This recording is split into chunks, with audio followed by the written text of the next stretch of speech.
Good evening, YouTube. Hardball Crazy coming back with the video. Today I got a little bit of a mail day. I've been doing a lot of vintage lately. Today is a little bit more of a modern stuff. Cards from the 90s, a couple inserts.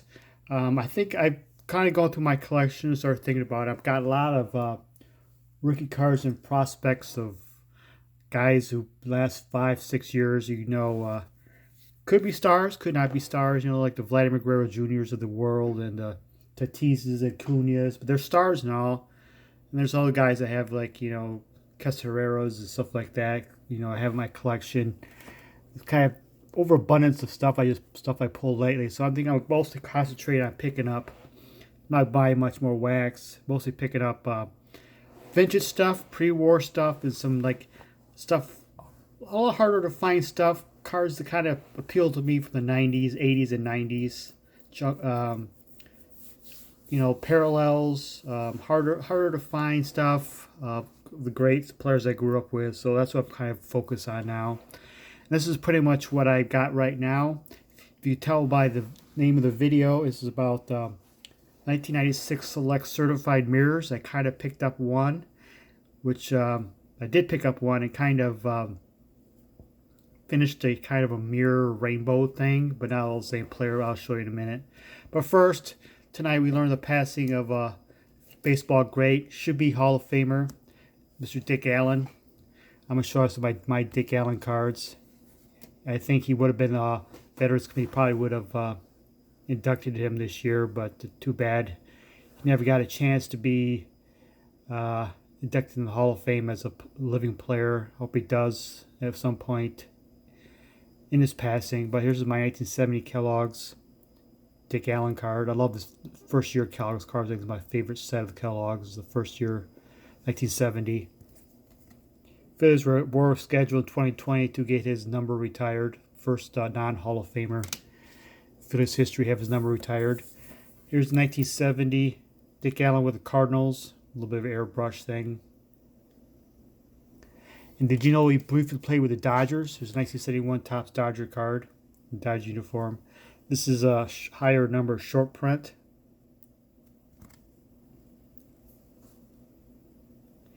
And my last Dick Allen card is a 75 Topps with a White Sox. Rest in peace, Mr. Dick Allen.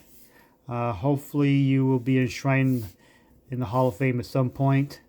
You belong there. And next up is my mail day. I got two cards to mail. First of which is I basically bought one card. It was last. I had eBay Bucks promotion going like 2 weeks ago, and this card I got in the mail today. So I bought one card and I went search for the buyers for the cards he had offer, so I can get some little cheaper cards with cheaper shipping. So I did. So I bought this 1998 Sports Illustrated Extra Edition card of Vladimir Guerrero Sr. It's a great looking image. The extra edition from 98 is numbered to 250. I'm really liking these. I remember these when they came out, 97, 98. I think these are great looking cards. If you look at the base stuff, great photos, like Stadium Club-esque photos of some great stars. You get the extra editions. The 98 series has this number to 250. The 97 is numbered to 500. The 98 Now and Then series of Sports Illustrated is numbered to 500. And also World Series Fever. So I bought this one with the card I'm about to show you too. With the reduced shipping. I bought on Black Friday promotion. I bought a whole bunch of more of these 98 Sports Illustrated extra editions.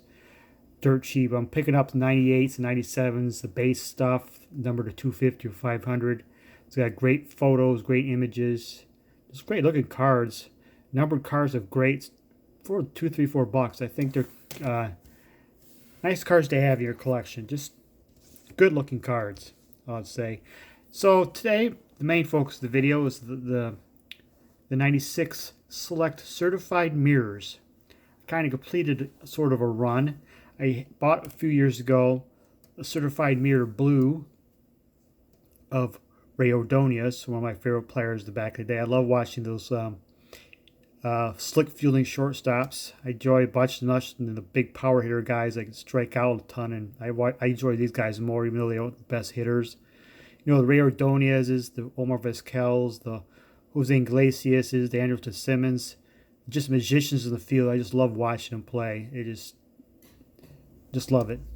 I prefer to watch them over the guy who may hit the one majestic home run at 450 and strike out 3 other times as do nothing else. I enjoy the fielding more than that. Maybe because my game was more of a fielding than home run hitter too. But anyway, I digress.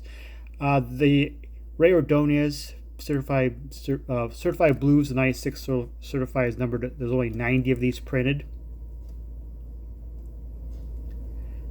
So I wanted to get a select certified mirror card because it's one of the most sought after inserts of the 90s. Then I had this on my watch list on eBay for the longest time, and I used my eBay bucks to get it, so I barely paid anything for the select certified gold, which is out. There's only 30 of these per. 45 of the blues, 30 of the golds. And I got this, Justin Thompson, former Tiger lefty, once a phenom pitcher, did pitch well when he was healthy, shoulder problems, arm problems, he did pitch an all-star game. Select certified mirror gold, so I have a blue and a gold. He's out of 45, these are out of 30. Today I got my first red, one of my favorite players of the 90s, Charles Johnson of the Florida Marlins.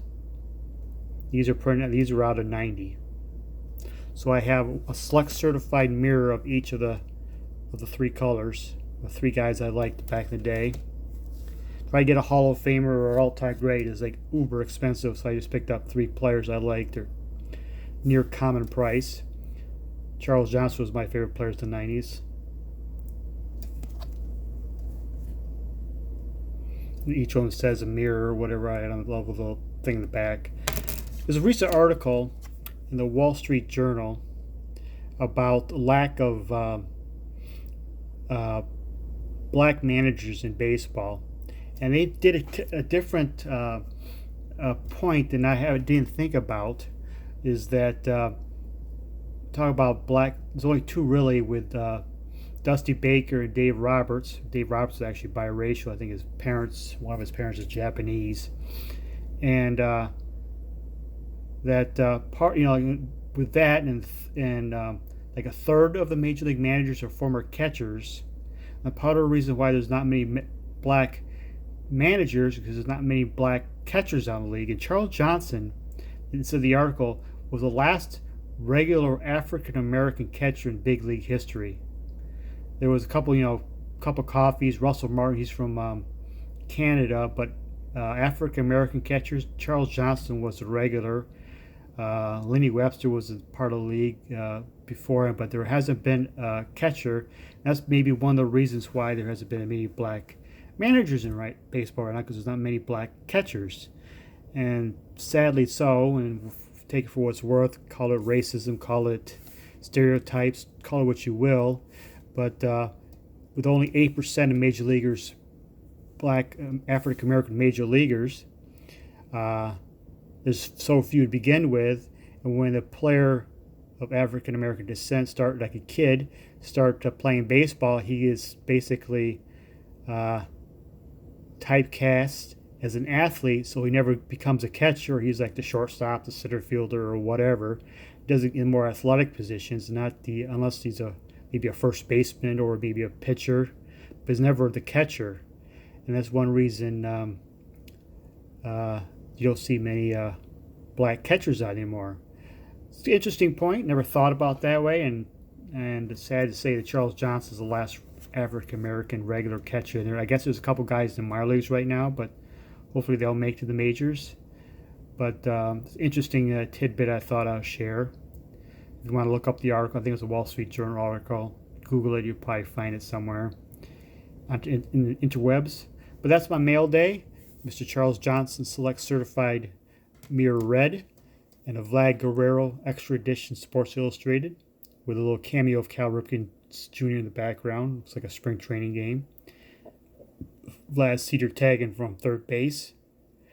Thank you for watching. Have a good night.